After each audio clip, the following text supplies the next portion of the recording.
AI 시대를 맞이하는 우리가 어떻게 미래를 설계해야 할지 것들을 좀 매트릭스를 활용해서 한번 전략을 수립해보는 그런 과정들을 진행해 보도록 하겠습니다.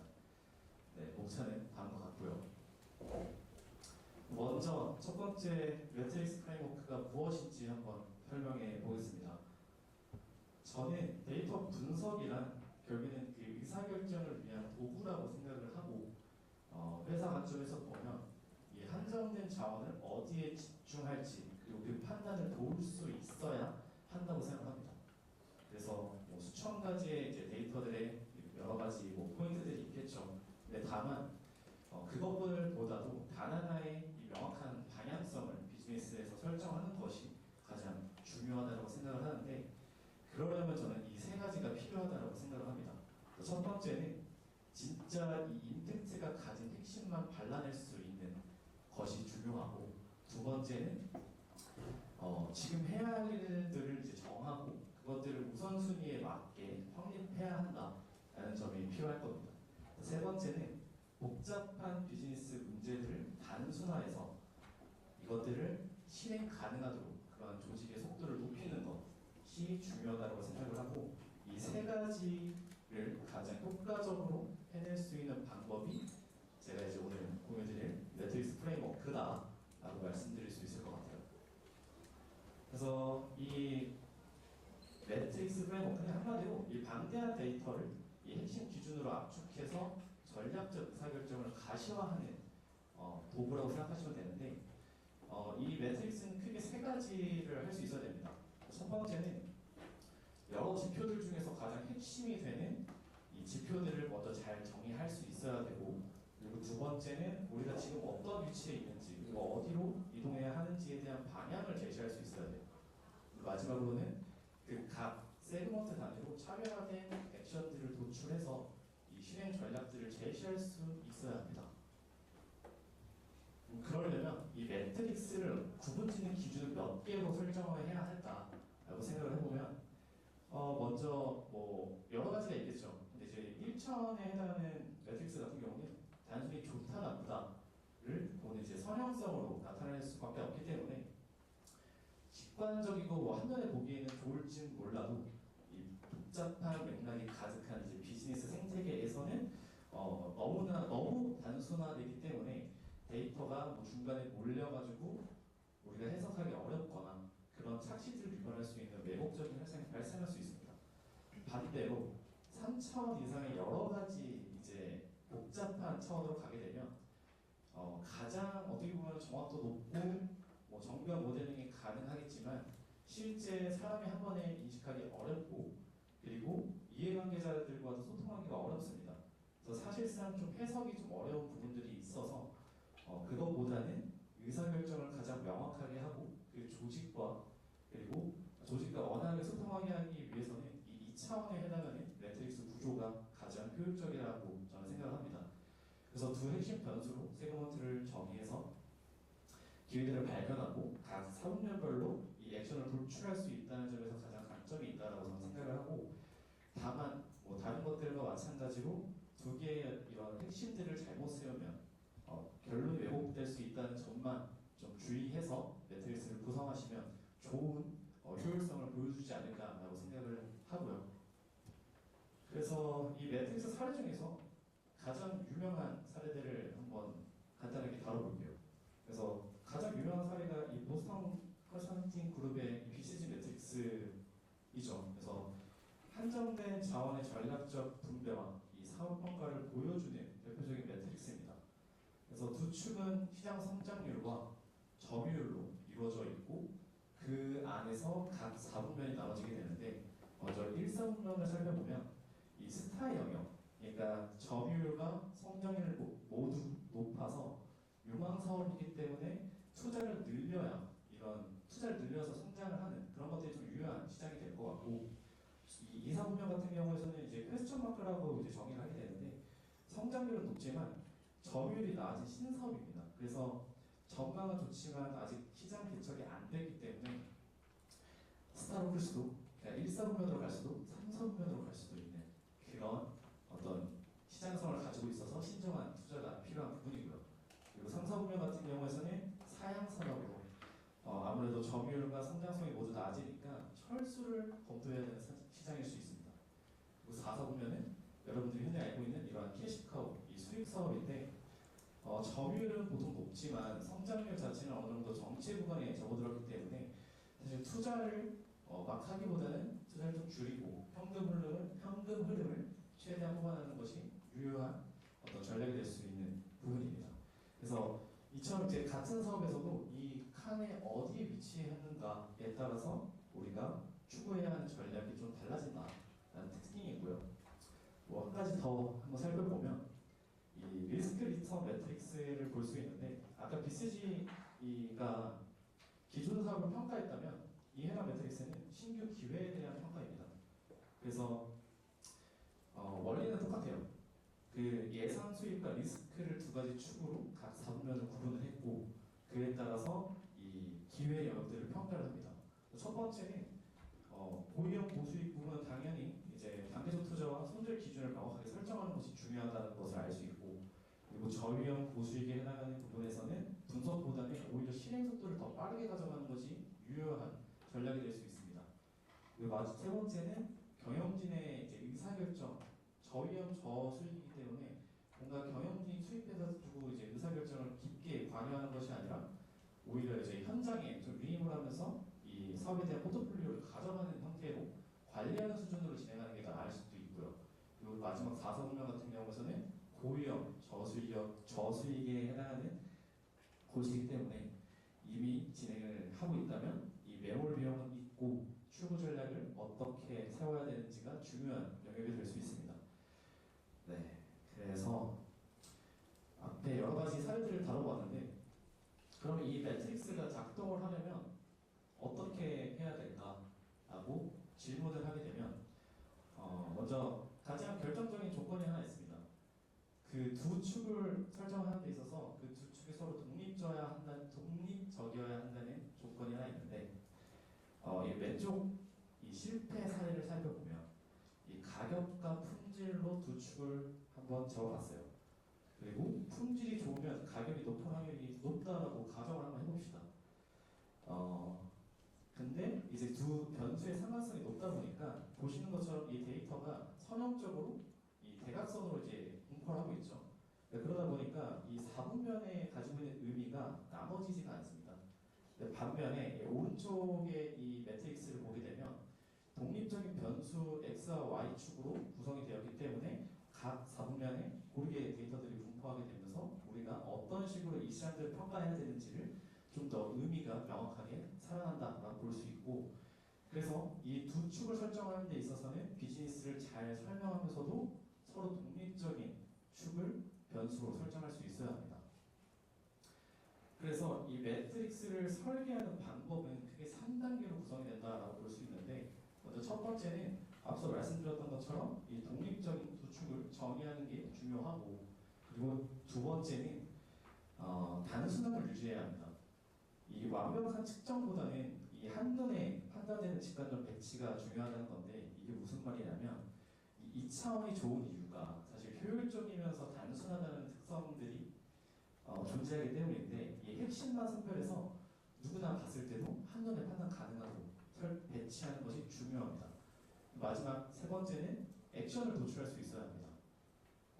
각 4분면에 대한 직관적인 네이밍을 좀 붙이고 그 4분면에 대한 명확한 액션 플랜들을 제시할 수 있어야 이 매트릭스를 잘 설계했다라고 볼 수 있고 결국 매트릭스는 이 의사결정을 위해서 답을 찾기 위한 구조로 설계되어야 한다라는 것이 핵심입니다.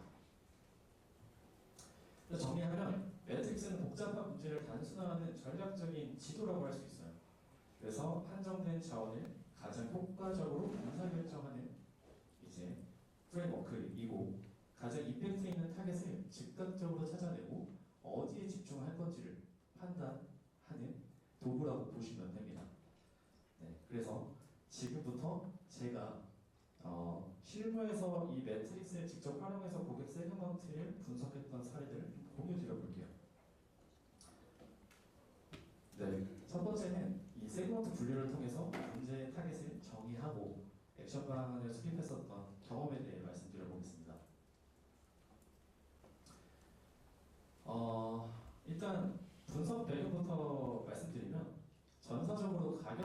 비교 행위를 통해서 구매를 결정하는 고객이 우리 서비스가 아니라 다른 플랫폼으로 이탈하고 있다라는 문제 상황은 사실 전사적으로 공감하고 있었어요. 근데 다만 이 가격 비교 고객을 어떻게 정해야 하는지 그거에 대한 기준이 없었고 전사적인 합의점이 없었습니다.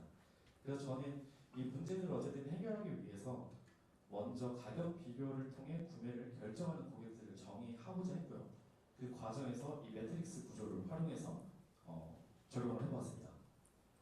그래서 앞서 말씀드렸던 것처럼 이 가격 비교 행위를 통해서 구매를 결정하는 고객은 어떻게 정의할 수 있을까요?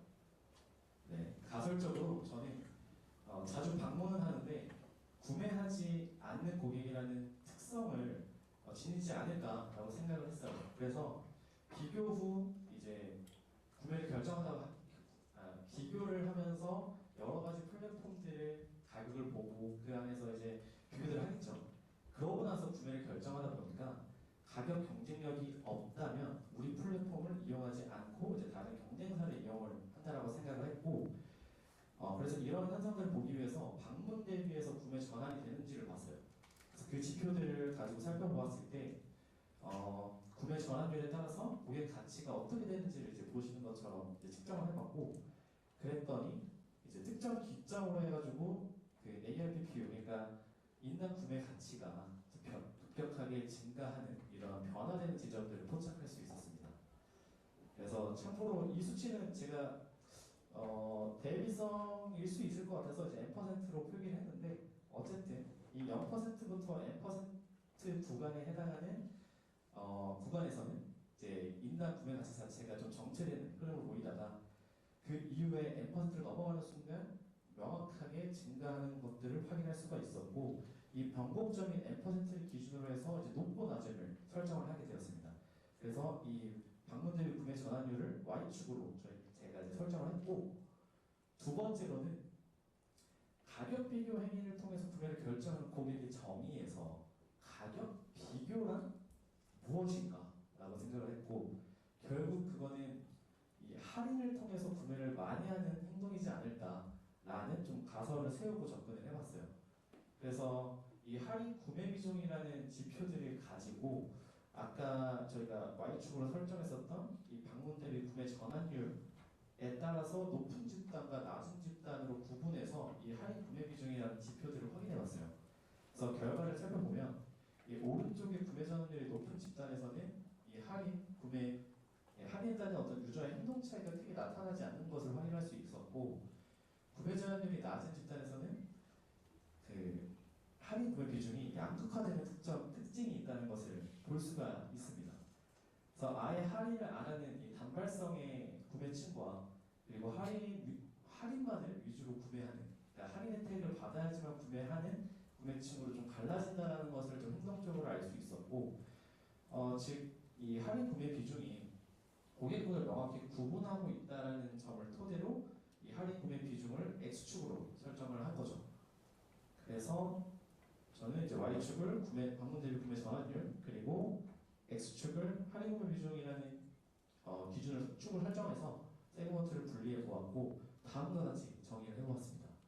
먼저 1사분면과 2사분면은 약간 특성은 다르지만 이 서비스의 충성도가 높은 고객군이기 때문에 이미 고객 가치가 저희 플랫폼 내에서 높게 형성되는 고객층이라는 것을 알 수가 있고요.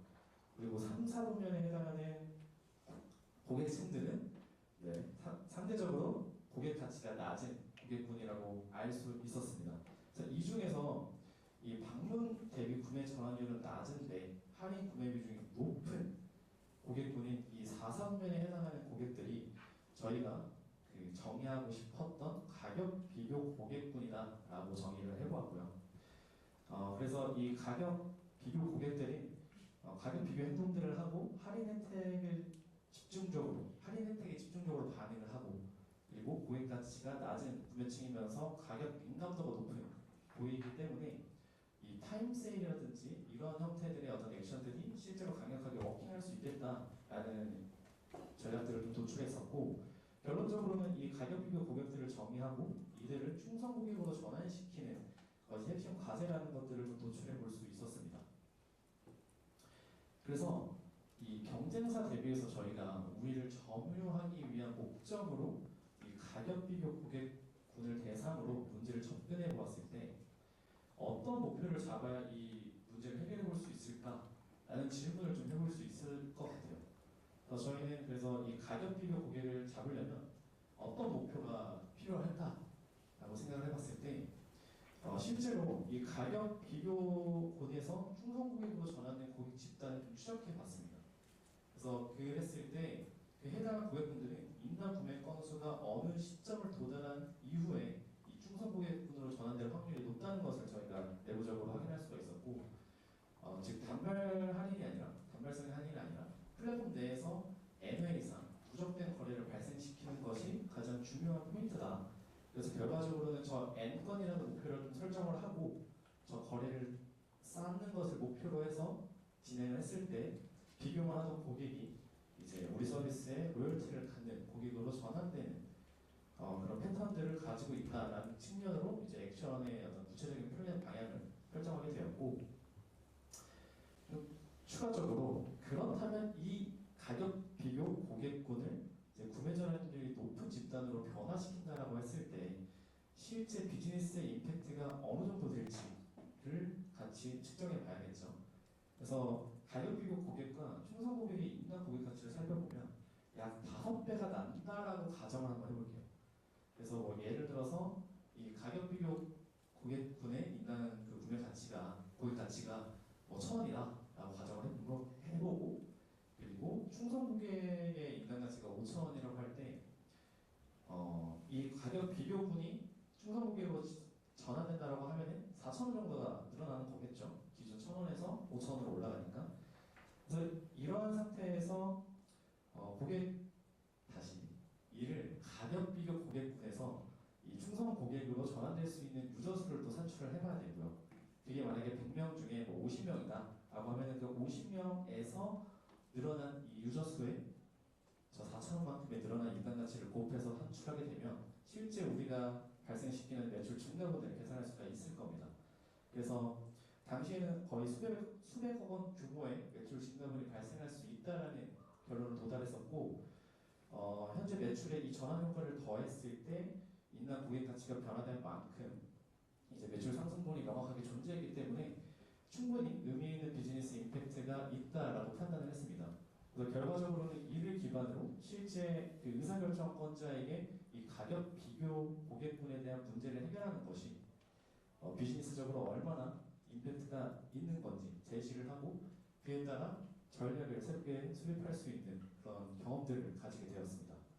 그래서 정리를 하면 이 매트릭스로 가격 비교 고객이라는 타겟을 명확히 정의하고, 그리고 구매 빈도 증가라는 목표와 그에 맞는 전략을 도출했고요. 그래서 정의된 고객의 특징을 데이터로 뜯어보면서 구매 리드 타임을 줄이는 너지와 이런 CRM 액션들 또는 락인 이런 재구매를 유도하는 리워드 같은 액션들을 도출했었고, 무엇보다 모호했던 문제를 명확한 기준으로 정의를 해서 전사적으로 빠르게 소통해서 이 조직의 실행력을 좀 빨리 높였다. 그런 실행의 속도를 그리고 결정의 속도를 높일 수 있었다라는 측면에서 저는 굉장히 유의미했었던 프로젝트라고 생각했습니다. 그래서 저는 이 매트릭스 프레임워크가 개인의 의사결정뿐만 아니라 조직 전체의 실행과 결정 속도를 높일 수 있다는 점이 일이 되게 하는 측면에서 매우 가치 있다라고 저는 생각을 해보았습니다. 네, 그럼 다음 사례에 대해서 말씀드려볼게요. 다음 사례는 좀 짧습니다. 다음 사례는 그 문제 상황을 먼저 보면 전체 방문자 수, 그러니까 전체 트래픽 자체는 보시는 것처럼 계속해서 우상향하면서 성장하고 있었고, 다만 특정 카테고리에서의 이 상품 페이지로 조회하는 유저들의 숫자 자체가 어느 기점으로부터 뚜렷하게 꺾여 들어가고 있었습니다. 그래서 트래픽은 늘어나는데 정작 이 상품으로 도달하는 그 특정 카테고리에서 상품으로 도달하는 그 유저의 총량 자체가 줄어드는 그런 모순적인 상황이었고, 이거를 이제 유입 채널과 이 유저 유형 측면에서 한번 쪼개봤습니다. 그래서 신규, 기존, 복귀 유저 그리고 오가닉, 페이드로 나눠서 살펴봤고, 그 결과 오가닉 유입은 전 유행에서 감소하는 것을 볼 수가 있었고, 그리고 페이드 유입은 증가하는데 전환율 자체는 사실 어느 유입할 것 없이 모두 하락하는 그런 상황이었습니다. 그래서 여기서 볼 수 있는 뭐 세 가지 시사점이라고 하면, 먼저 첫 번째는 이 페이드에 대한 그 고객 의존도가 좀 심화되고 있는 부분. 왜냐하면 유료 유입량들은 늘어났으나 전환율은 떨어지고 있는 상황이고, 그렇다는 건 어쨌든 마케팅 액션에 대한 점검이 필요한 상황이라고 생각을 했고요. 두 번째는 생산성에 대한 약화입니다. 저희 플랫폼 내에서 이 방문 대비 전환율이 계속 하락하면서 유저당 생산성이 저하되고 있는 흐름이었고, 이거는 이제 플랫폼 유저에 대한 퀄리티가 전반적으로 하향하고 있다는 측면이고, 마지막으로는 이 코어 유저에 대한 이탈입니다. 그래서 규모가 큰 이 기존 복귀에 해당하는 이 오가닉 유저들이 빠져나가고 있는 그런 것들을 보았을 때, 저희 플랫폼이 이제 어느 정도의 성장을 마치고 정체되고 있는 상황에서 위험 시그널이지 않나라는 것들을 좀 체크하게 되었고, 그래서 결국에는 마케팅 비용을 더 써서 페이드의 유입량을 늘리는 것만으로는 해결하는 것이 불가능하다라는 이제 결론점에서 명확한 기준으로 진단하고 우리가 앞으로 해야 나가야 되는 일들의 우선순위를 결정을 해야 되는 그런 상황이라고 생각을 했습니다.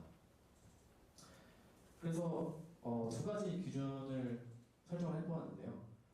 X축은 규모, 그러니까 상품을 조회하는 유저 수, 문제의 유저 수입니다. 그래서 문제는 이런 이제 비즈니스 임팩트의 크기를 나타내는 지표들로 설정을 했고요. 그리고 Y축은 위험도, 그러니까 전환율의 하락 정도를 나타내는 것들을 지표로 설정했어요.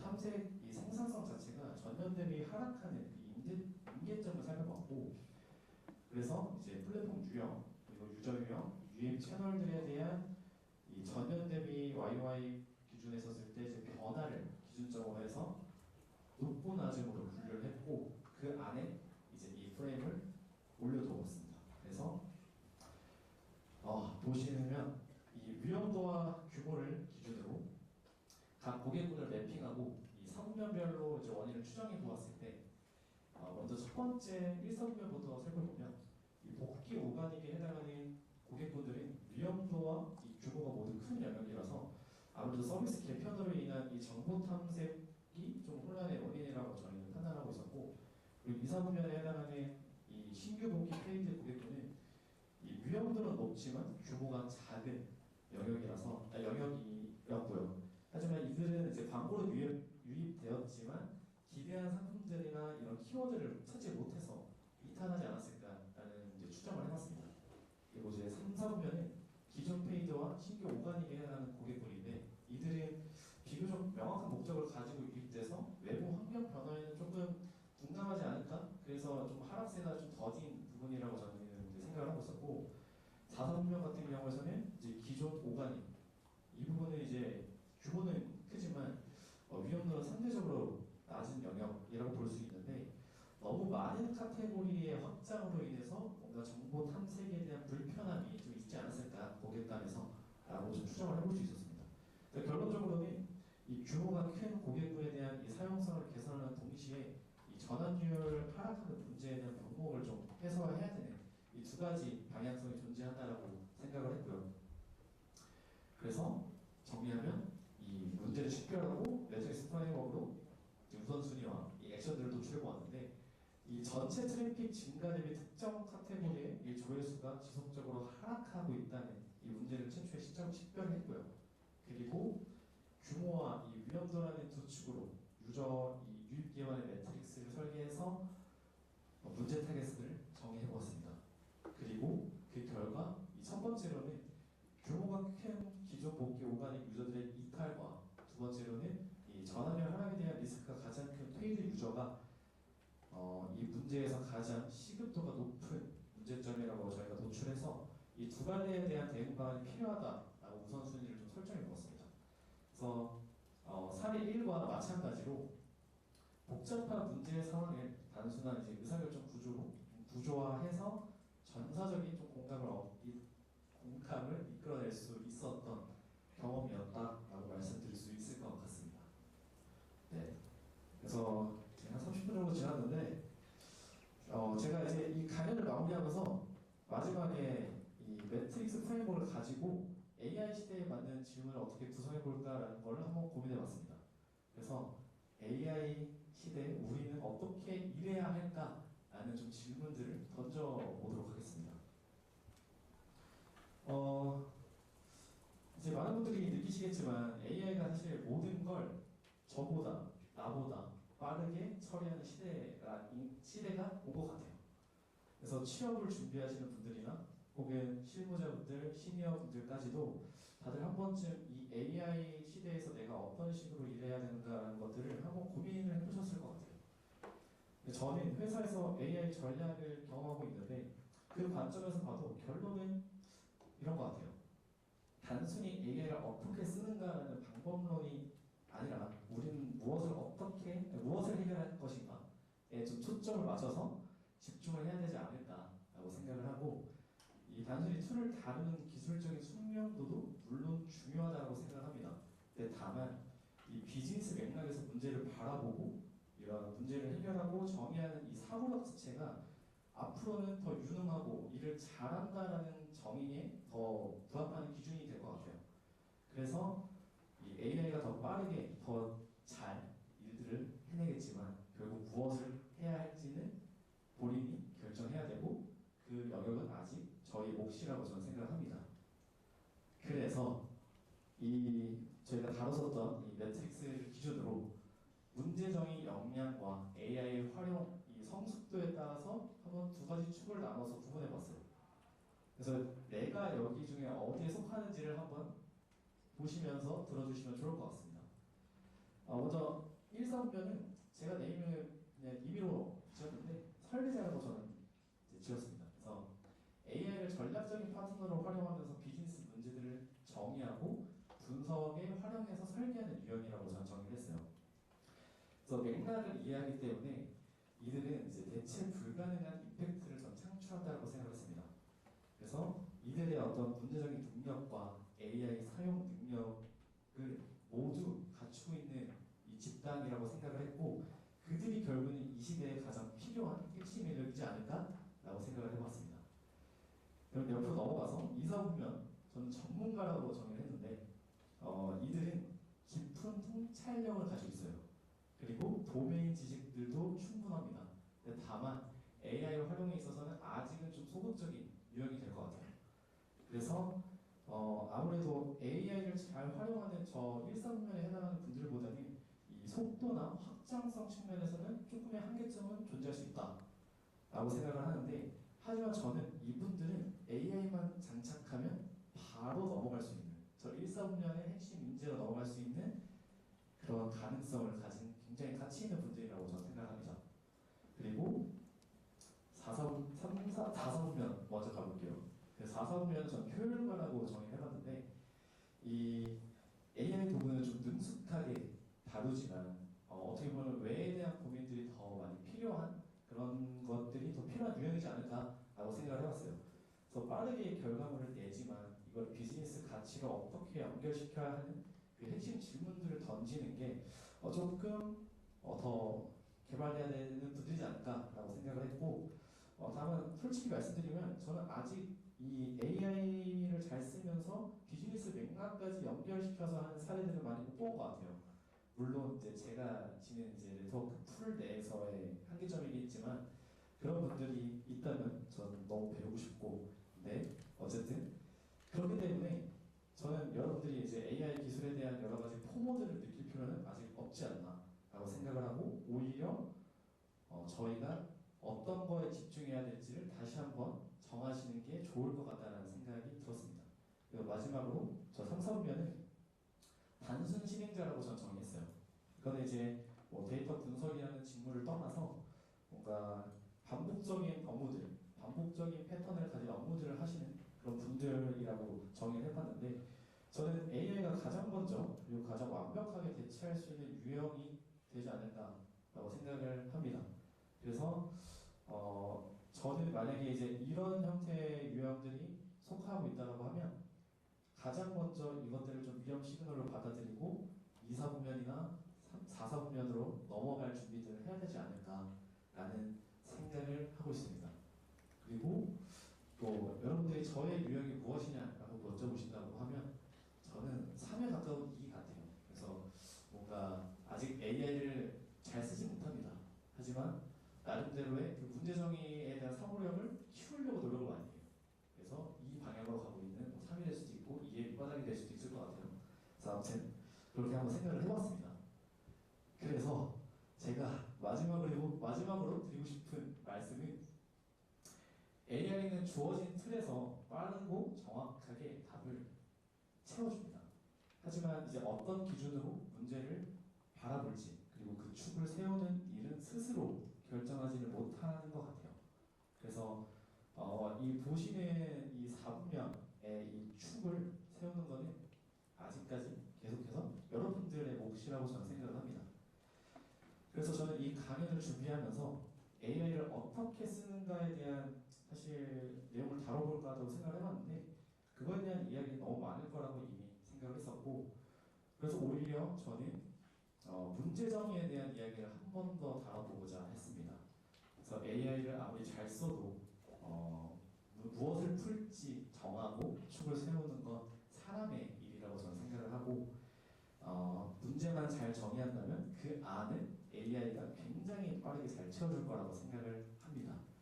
그래서 스킬도 좋지만 이 본질적인 거, 즉 이 맥락을 더 강화하고 이제 문제를 잘 정의할 수 있는 그런 방향점에서 고민을 더 해보시는 게 좋지 않을까라고 생각을 했고 AI 시대일수록 이 무엇을 풀 것인가를 정의할 능력이 핵심 역량이지 않을까라고 생각을 했습니다. 그래서 한마디로 마무리하면 AI 시대 이 문제 정의를 잘하는 사람이 여러분들이 되시길 바라면서 제가 준비한 강연을 여기까지 마치도록 하겠습니다. 네, 감사합니다. 그리고 혹시 자료가 필요하신 분들은 제가 이 링크드인 QR이랑 주소거든요.